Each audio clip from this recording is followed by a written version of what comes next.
अस्सलाम वालेकुम प्यारे दोस्तों, उम्मीद करते हैं कि आप खैरियत से हैं। आज की इस वीडियो में हम आपको एक ऐसी जगह लेके जाएंगे जो कि सदियों पुरानी है और हम इसे फ़लस्तीन के नाम से जानते हैं। ये वो सरजमीन है जहां तारीख के कई अहम अबवाब लिखे गए, लेकिन आज ये तनाज़े, जद्दोजहद और कुर्बानी की एक दास्तान बन चुकी है। इस वीडियो में हम आपको बताएंगे कि फ़लस्तीन की तारीख कैसे बदलती रही, ज़ियोनिस्ट तहरीक कैसे वजूद में आई और इसने फ़लस्तीन पर क्या असर डाला, अक़वाम मुत्तहिदा का तकसीम का मंसूबा क्या था और इसके क्या नताइज निकले, नकबा यानी फ़लस्तीनियों के लिए तबाही की कहानी क्या है, मौजूदा दौर में इसराइली मुहासरे, गजा की मुश्किलात और फ़लस्तीनी अवाम की ज़िंदगी की तलख़ हकीकतें क्या हैं। इसके अलावा आपको बहुत से मुकामात देखने का मौका मिलेगा जिनमें से अक्सर हालिया जंग से पहले के हैं। इस वीडियो में आपको बहुत से हकाइक से रोशनास करवाया जाएगा। ये एक ऐसा सफर होगा जो आपके दिल को झंझोर कर रख देगा और आपको सोचने पर मजबूर करेगा कि दुनिया में अमन, इंसाफ और इंसानियत का क्या मतलब है। तो हमारे साथ रहिए क्योंकि ये वीडियो आपको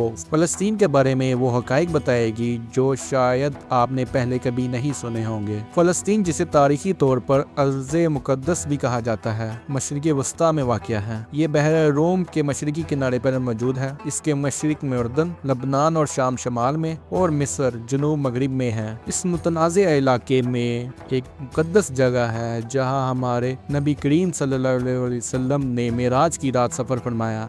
ये इस्लाम का तीसरा मुक़द्दस तरीन मकाम है जो कि मस्जिद अक्सा कहलाता है और यहूदियों और ईसाइयों के लिए भी खास अहमियत रखता है। यहाँ की दीवारें तारीखी गवाह हैं और हर पत्थर एक अलग कहानी सुनाता है। फ़लस्तीन का इलाका एक तवील और पेचीदा तारीख रखता है जो मुख्तलिफ तहजीबों, सल्तनतों और मुख्तलिफ कौमों के ज़ेर असर रहा है। ये इलाके की तारीख में मजहबी, सियासी और सकाफती तब्दीलियाँ की गईं जो इस मौजूदा सूरत हाल तक पहुँचने का सबब बनी। फ़लस्तीन का इलाका हज़ारों साल से मुख्तलिफ कदीमी तहजीबों का मरकज़ रहा। सबसे पहले इसे मिस्र, बाबिल और यूनान की सल्तनतों के ज़ेर असर देखा गया। इसके बाद रोमन सल्तनत ने अपने कब्जे में ले लिया। कदीम ज़माने में ये इलाका मजहबी अहमियत का हामिल था, खास तौर पर मुसलमान, यहूदी और ईसाई के लिए। 7वीं सदी में मुसलमान की फतुहात ने फ़लस्तीन को एक नए दौर में दाखिल किया। मुसलमानों ने 1637 ईस्वी में फ़लस्तीन को रोमन सल्तनत से फतह किया। इसके बाद ये इलाका इस्लामी खिलाफत के ज़ेर असर रहा और यहाँ के लोग इस्लाम के पैरोकार बन गए। 16वीं सदी के शुरू में उस्मानी सल्तनत ने फ़लस्तीन को अपने कब्ज़े में ले लिया और इसे एक सूबा बना दिया। उस्मानी हुकूमत के तहत इस इलाके में इस्तेहकाम आया और यहाँ के मुकामी अरब हुक्मरानों को हुकूमत में शरीक किया गया।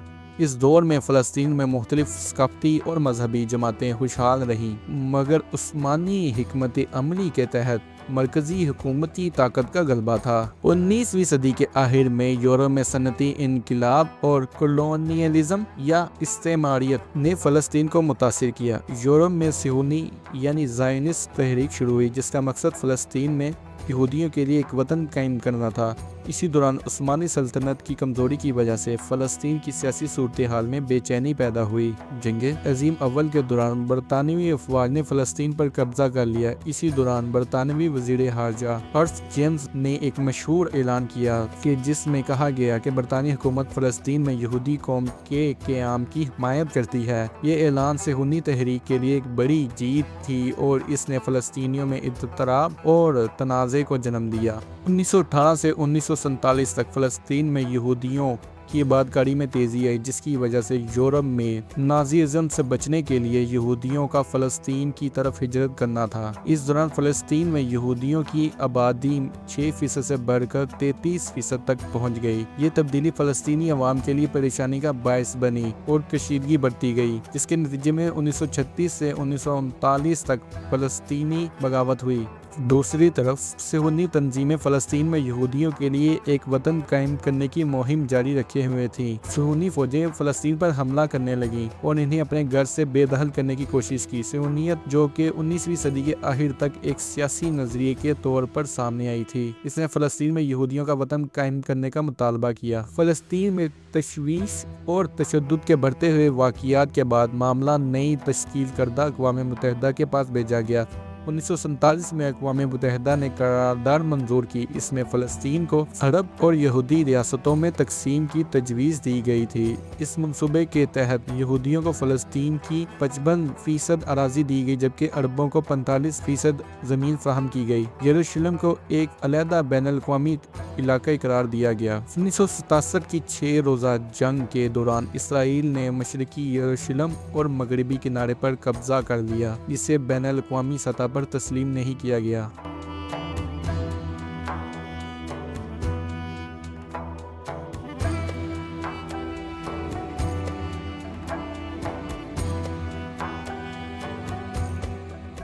मकबूजा मशरकी यरूशलेम का कदीमी शहर मसीही, मुस्लिम और यहूदी अकायद के लिए मजहबी लिहाज से इंतहाई अहमियत रखता है। इसी जगह मस्जिदुल अक्सा वाक़िया है, जिसे मुसलमान हरीमैन शरीफैन और यहूदी टेम्पल माउंट के नाम से जानते हैं। 1981 ईस्वी में अक़वाम मुत्तहिदा ने इस शहर को वर्ल्ड हेरिटेज साइट के तौर पर तस्लीम किया। 1948 में इसराइल के क़याम से पहले तकरीबन 7.5 लाख से ज़ायद फ़लस्तीनियों को सेहूनी फौज ने घरों से बेदखल कर दिया। इस बड़े पैमाने पर होने वाली नकल मकानी को नकबा या सानिया के तौर पर जाना जाता है। इसके बाद 1967 की 6 रोज़ा जंग के दौरान मज़ीद 3 लाख फ़लस्तीनी अपने घरों से बेदखल हुए।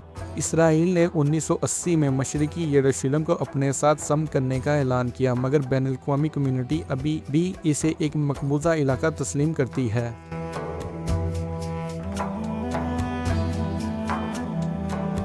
1993 में फ़लस्तीनी रहनुमा यासर अराफ़ात और इसराइली वज़ीर-ए-आज़म इत्साक राबिन ने ओस्लो मुआहदे पर दस्तखत किए, जिसका मकसद 5 सालों के अंदर अमन कायम करना था। ये पहला मौका था जब दोनों फरीकों ने एक दूसरे को तस्लीम किया। 1995 में एक दूसरा मुआहदा हुआ, जिसमें मकबूजा मगरबी किनारे को 3 हिस्सों में तकसीम किया गया, इलाका ए, बी और सी। ओस्लो मुआहदे के नतीजे में कायम होने वाली फ़लस्तीनी अथॉरिटी को सिर्फ 18% ज़मीन पर महदूद हुक्मरानी की पेशकश की गई, जबकि इसराइल ने मगरबी किनारे पर अपनी अमली कंट्रोल को बरकरार रखा। ओस्लो मुआहदे के बावजूद इसराइली बस्तियां आहिस्ता आहिस्ता बढ़ना शुरू हो गईं। ये बस्तियां वो यहूदी कम्युनिटीज़ हैं जो फ़लस्तीनी ज़मीन पर मगरबी किनारे में आबाद की गई थी और तेज़ी से बढ़ने लगी। 1993 में मगरबी किनारे और मशरकी यरूशलेम में बस्तियां तकरीबन 2.5 लाख की तादाद में थीं, लेकिन सितंबर 2024 तक ये तादाद बढ़कर तकरीबन 7 लाख तक पहुंच चुकी थी। मकबूजा इलाकों में इसराइली बस्तियां और अलहदगी दीवार की तामीर ने फ़लस्तीनी कम्युनिटीज़ को टुकड़ों में तकसीम कर दिया और नकलो हरकत को महदूद कर दिया गया। मगरबी किनारे में तकरीबन 700 रुकावटें खड़ी की गईं, जिनमें 140 चेक पॉइंट शामिल हैं। तकरीबन 70,000 फ़लस्तीनी जो इसराइली वर्क परमिट रखते थे, इन चेक पोस्ट को रोज़ाना अबूर करते थे। ये बस्तियाँ बैनुल-अक़वामी क़वानीन के तहत गैर कानूनी समझी जाती हैं। अक़वाम मुत्तहिदा ने इन बस्तियों की मजम्मत की है और इसे 2 रियासती हल के तहत एक काबिल अमल फ़लस्तीनी रियासत के क़याम में एक बड़ी रुकावट करार दिया है। 2007 में गज़ा ने इसराइल की पट्टी पर मुआसरा ऐद कर दिया, जब हमास, जो एक इस्लामी ग्रुप है, ने इलाके पर कब्जा किया। इस मुआसरे की वजह से गज़ा में लोगों और मालो असबाब की नकलो हरकत पर सख्त पाबंदियाँ लग गईं, जिसके नतीजे में गज़ा की मईशत और रोज़मर्रा ज़िंदगी पर संगीन असरात मरतब हुए। गज़ा के बाशिंदे ज़रूरी अशिया जैसे खाना, पानी और अद्वियात की कमी का सामना करते रहे। अक्टूबर 2023 में हमास की इसराइल पर अचानक हमले के बाद इस मुआसरे में शिद्दत आ गई। इसके नतीजे में गज़ा में पानी, बिजली, ईंधन और दीगर ज़रूरी वसाइल की फराहमी मुकम्मल तौर पर रुक गई और इसके बाद जारी होने वाले तनाज़े ने इंसानी बहरान को इंतहा तक पहुँचा दिया। नवंबर 2024 के एदाद-ओ-शुमार के मुताबिक गज़ा में इसराइली हमलों के नतीजे में कम अज़ कम 43,000 फ़लस्तीनी शहीद हो चुके हैं, जिनमें 70% ख़वातीन और बच्चे शामिल हैं। इनके अलावा लाखों अफराद बेघर हो चुके हैं। वीडियो में दिखाए जाने वाले अदाद-ओ-शुमार से वाज़ेह है कि फ़लस्तीनी किस कर्म में ज़िंदगी गुजार रहे थे। अक्टूबर 2023 में एक बड़ी मुज़ाहमत क्यों करना पड़ी? ये अदाद-ओ-शुमार सिर्फ नंबर नहीं है, बल्कि इंसानियत की एक अलमनाक तस्वीर पेश करते हैं। हम दुआ करते हैं कि ये जुल्म और जबर ख़त्म हो और दुनिया के तमाम इंसान इंसाफ और अमन के साथ ज़िंदगी गुजार सकें।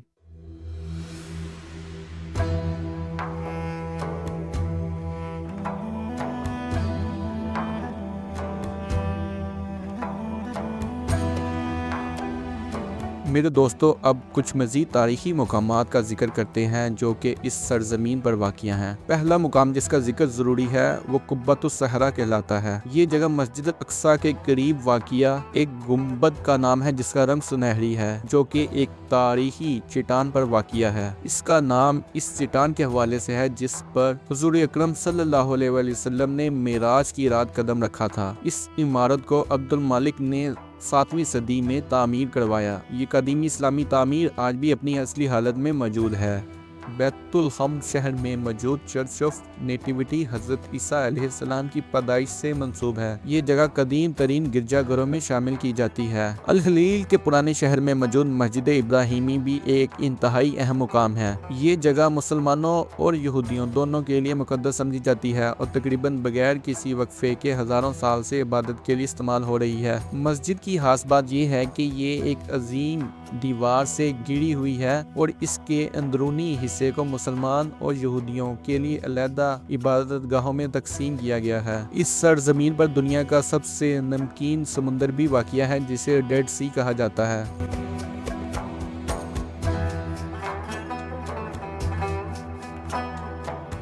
تو میرے دوستو یہ تھی فلسطین کے بارے میں تاریخ سے بھرپور اور حقیقت پر مبنی ایک ویڈیو۔ اس سے آپ کو پتہ چلتا ہے کہ کس طرح اسرائیل نے فلسطین پہ مختلف علاقوں پر قبضے جمائے ہوئے ہیں اور اس سے مسلسل طول دیتا جا رہا ہے۔ اگر آپ کو یہ ویڈیو پسند آئی ہو تو برائے مہربانی لائک کیجئے، سبسکرائب کیجئے اور مزید ویڈیو کے لیے نوٹیفیکیشن بیل کو دبا دیجئے۔ اور اگلی ویڈیو تک خدا حافظ۔